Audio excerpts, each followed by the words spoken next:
bu King FM li gën a fës si xëtu yéenekaay yi ñu commencé ko par l'Obs Seydina.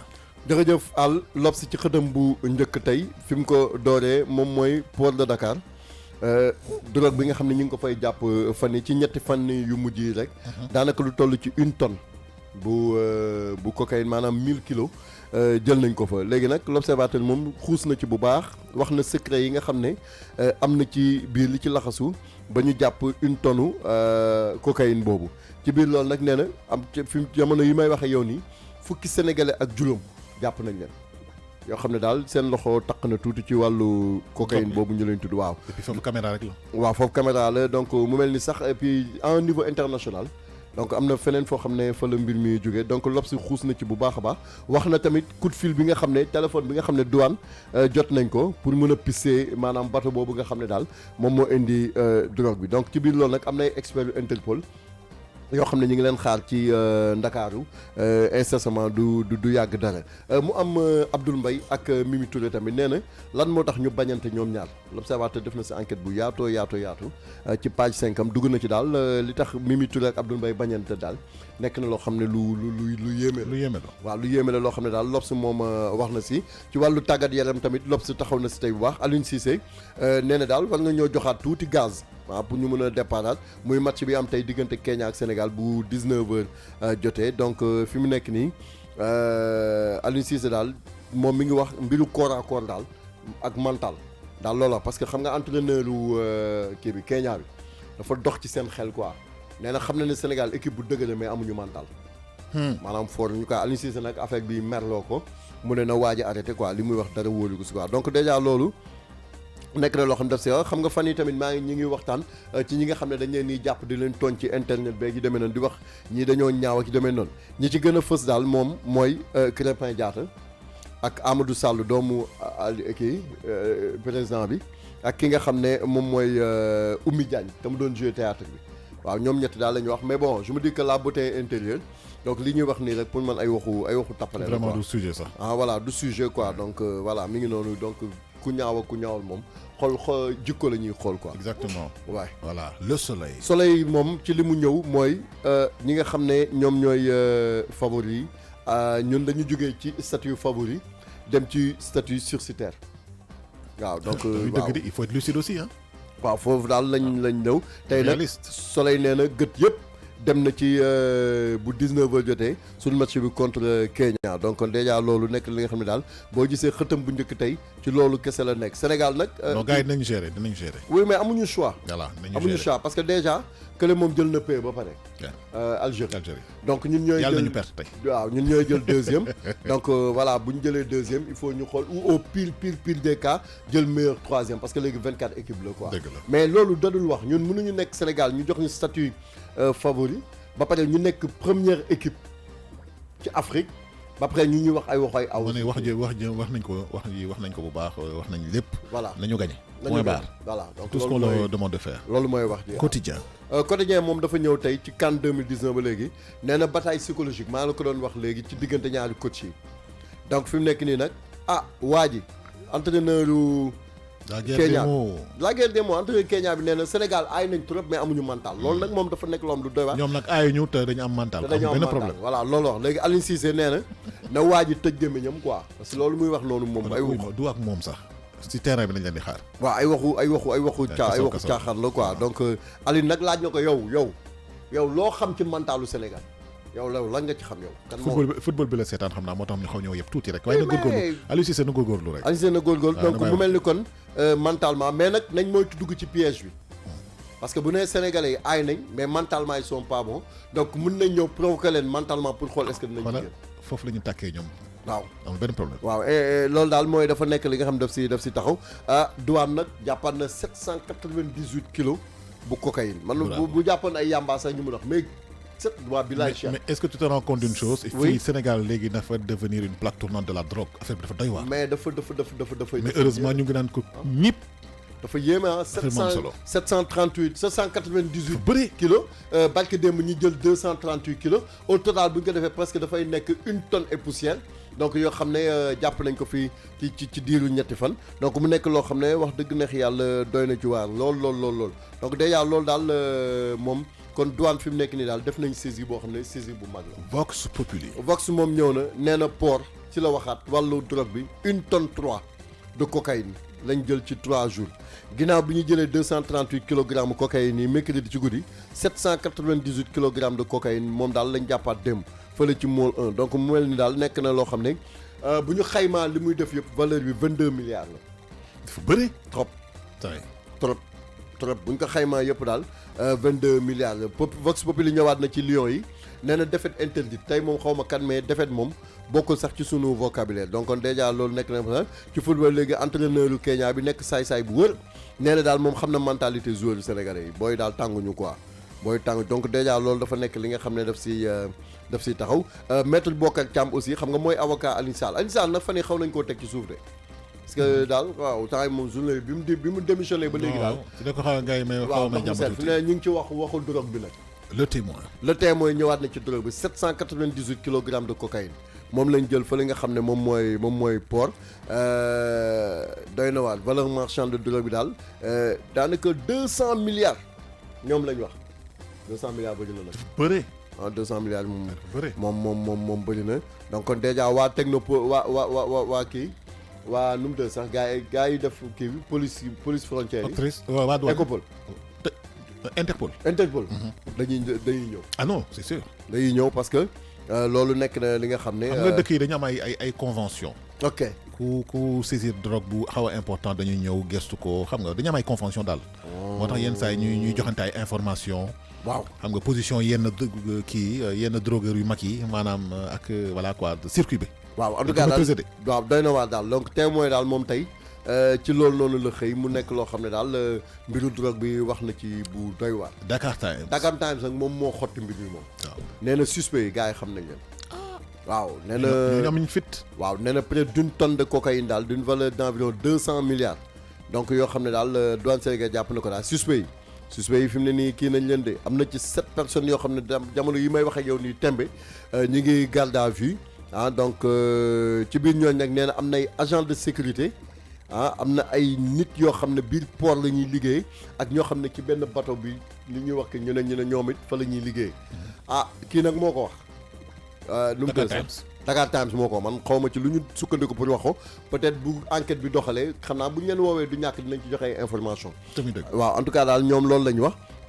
donc kon mu nekk loo xam ne Dakar Times daanaka moom tey sax benn xët boobu noonu si la génne waxu ci leneen xët boobu daal la génne. enquête daal dafa ñëw ci fa nga xam ne moom mooy vote de loi de finances rectificative bu 2019 bi coow li amoon na foofu nga xam ne moom mooy assemblée nationale ndax li waral loolu nee nañ prévision budgétaire bi daal wàññeeku na lu toll ci 83 milliards. waaw 83 milliards daal moom lañ wàññi ci 4071 milliards la jóge wàcc ci 3998 milliards donc kon déjà loolu nekk na li nga xam ne daal moom moo ci gën a fës donc ci biir loolu it mu wax ne ñi nga xam ne ñoom ñooy presse bi. xam nga wax dëgg yàlla Jean Meïssa Diop dig dafa wàcc këram keroog. vraiment am nu mu doxalee ak moom noo xam ne daal ils ont présenté leurs excuses. donc dafay am souvent ci. dafay am ci ay dëkk daal. voilà exactement tribune moom dafa ñëw Dakar fi mu ne nii narcotrafiquants yi teg nañ ñu gëdd. la jël nañu 8. waaw fi mu nekk nii daal tribune nee na daal encore benn saisine bu record bu 798 kilogrammes de cocaïne au port donc cocaïne nag dafa nekk loo xam ne. cher na trop fële nga xam ne moom mooy. te drogue la waaw drogue dure la. fële nga xam ne moom mooy Pikine Est nag li nga xam ne moom mooy daalu benn maison benn kër daal moo daanu dal bi rey fa benn nit blessé fa ay nit donc déjà loolu nekk na li nga xam ne daf si taxaw affaire Petro-Tim tamit ñëwaat nañ si tribune nee na lan moo war a tax ba Ablaye Wade daal ñu war koo déglu waaw moom daal nee na Ablaye daal. normalement dañ koo war a auditionné daal. lan moo war a tax ba Ablaye Wade kenn déglu ko ba léegi. waaw donc léegi nag li tax ba audition Ablaye Wade capital am solo maanaam li tax maanaam bu ñu ko dégloo daal bu ñu dégloo Ablaye Wade daal moom bosam dina am solo. mais ancien président mënul nekk. waaw non loolu si kaw mu bëgg ko. non loolu ay waxu kii la rek dañuy wax nii rek. L'As moom dafa ñëw nee na défaite interdite au Lions maanaam Lions yi daal tey moom ci kàttanu Yàlla moom ay xeetu défaite yooyu moom dañ koy tefee muy Sénégal Kenya 19h donc déjà loolu aussi nañ ci bàyyi xel bu baax a baax L'As ñëwaat na également Macky Sall dafay dem Touba tey wala suba mercredi wala jeudi daal parce que tey lay ñib si dafa demoon xam nga fële ci G20 bi. donc dafay ñib si. gis nañ ko mu porté ak ay ñoomin Poutine ak ay ñoomin. waaw noonu la àdduna boobu ci nekkee ci histoire da ngay positionné wu ba. lu ñuy lim ëllëg si bi ñu tudd la si. àdduna noonu la ñi nga xam ne ñoom ñooy bilan trimestriel nag ñi nga xam ne ñoom ñooy gabalu yi maanaam douanier xam nga ñaata lañ récolté. 161 milliards virgule 61 millions. si lan. lañ récolté ci xaalis dajale xam nga ñoom dañ leen di fixé ay objectif ne leen dañ soxla temps ñoom 139 milliards lañ leen laajoon ñoom ñu far indi 161 milliards. macha allah excellent. waaw donc mu mel ni yokkaat nañ ci sax lu toll ay 30 et quelques milliards donc déjà loolu dafa nekk li nga xam ne daf si taxaw donc daal loolu laas moom tey ci loolu la xëyee ci suba ba léegi. Walf Quotidien. waaw Walf Quotidien moom nee na gouvernement bi daal fi mu nekk nii li mu wax nee na turu keesu. nguur gi ñàkk na xaalis de waaw loolu daal la kii wax loolu la waa Walf wax nguur gi nag weddi na ko Abdoulaye Daouda Diallo nee na vraiment ñoom lépp lu jëm ci wàllu ay jafe-jafe ci wàllu xaalis moom fi mu nekk nii nguur gi nekku si donc déjà loolu daf si nekk li nga xam ne Kalidou Koulibaly tamit nee na je suis très déçu mais par lan moo ko décevoir 3 points de suspension kon du ñàkk li nga xam ne rek buñ ci xoolee dina nekk loo xam daf si baax xale yi nga xam ne aussi yàlla dafa def caabi féete leen ginnaaw te ñuy def ay longue détention waa justice bi daal fi mu nekk nii mi ngi ciy jox ay wax de xam naa du ñàkk mi ngi wut ay pexe yi nga xam ne daf ko siy Sud Quotidien. Macky wàññi na budget bu baax a baax donc déjà loolu nekk na loo xam ne daal daanaka 83 milliards yoo xam ne daal wàññeeku na mais xam nga milliards nag du lu ndaw waaw donc 83 milliards donc la wax tey jii baccalauréat xale yi dañuy def bac tey jii incha allah rabi ci lundi bi Kenya Sénégal également sud ñëwaat na ci tey bu 19 heures jotee Lions yi daal ñu ngi jouer seen avenir ci Coupe d'Afrique bi. te vraiment Macky Sall tamit mi ngi tëj ay consulat yu bëre. ak ay bureau d'études yoo xam ne amuñu solo wala te dañu doon grévé maanaam dañu doon yóbbu bu baax xaalisu askan wi. effectivement rationalisation des voilà donc kon déjà lekk na ci lu bëri donc déjà kooku nañ ci bàyyi xel baax. te kii moo ko yore Ahmadou Ba mooy l'ancien ministre des finances. moo yore affaires étrangères. c'est bien de le rappeler. donc mi ngi noonu Libération ñëw na Grimaldi ak Renault drogue bi ci seen loxo la jaar de. ñoom ay kii dañu tey. seen loxo la jaar de. ay transporteur nañu. seen loxo la jaar. déet Renault kenn du transporteur. non je veux dire bateau bi. non bateau bi Grimaldi d'accord transporteur la mais problème bi mooy ci seen bateau la duggee de. waaw je sais waroon nañu gën a gestu affaire kii bi affaire sécurité. est-ce que xam nañ ci aussi lu bëri dañu am fu ñu jógee. waaw en tout cas capitaine italien bi daal moom capitaine bi moom jàpp na ko ak benn couple allemand jàpp nañ leen de ñoom ñaar ñoom. waaw capitaine beeg couple allemand bi daal. nekk nañ nga xam ne jàpp nañ leen donc déjà loolu nekk na li nga xam ne si kaw donc navire bi nga xam ne mi ngi tudd Grande Nigeria moom sax nee nañ du gulet bi ñu koy tudd ci affaire ay drogue parce que fële nga xam ne mooy Brésil ci 2018 jàppoon nañ ko si tamit. waaw kon déjà mu mel ni loolu nekk na li nga xam ne daal. récidiviste la. waaw. récidiviste la. waaw Libération na ñëw na ci enquête exclusive mooy Platini moom dañ ko dégg en même temps que Lamine Diack. donc ci affaire yu ay corruption xam nga waaw FIFA ak genre xeet yu demee noonu daal. dëgg la Les Échos moom ñëw na li mu wax leen nee na vote loi finance rectificative bi Abdoulaye Daouda Diallo solde na ay comptam solde na ay comptam daal maanaam ñi ko doon indi lay jiixi jaaxay gàllankoor demee noonu lijjanti na ko ba pare nee na tamit ci amul lenn loo xam ne taxaw na fi mu nekk nii lu jëm ci ajustement structurel amul donc déjà loolu dafay nekk li nga xam daf si taxaw Aliou Cissé fi mu nekk nii de jaxasewaat na 11 de départ am bi de.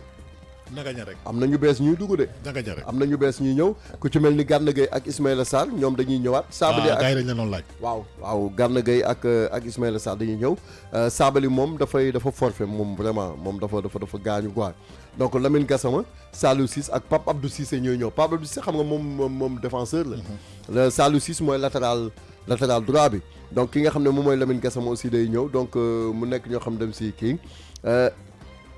Aliou Cissé li mu wax dafa leer gagné amul leneen. surtout amul beneen. amul beneen alternative waaw léegi nag dégg nga entraîneur du Kenya bi nee na Sénégalais yi bu ñu leen tegee pression rek dañuy dootuñu amati mental. na topp fële. waaw loolu de la réew mi quotidien. waaw réew mi de moom dafa ñëw tey ci débat bi nga xam ne amoon na fële nga xam ne moom mooy ci assemblée bi donc plénière bi ñëw na si mu mel ni rek député wu député Benno Bokk Yaakaar dañu boudé assemblée bi donc bi amee kenn ci ñoom koo xam ne dafa jël parole donc porte-parole port autonome de Dakar également douane bi saisir na 798 kilogrammes de cocaïne fii nga xam ne mooy université Cheikh Anta Diop tamit sa waay ay boy étudiant lañ jàppale ñoom it ñoo 500 grammes yamba ñoom tamit jàpp nañ leen. ci yàlla. waaw donc déjà loolu aussi doy na waat fële nga xam ne moom mooy Pikine benn xale boom juróom benn at moom la dal bi faat.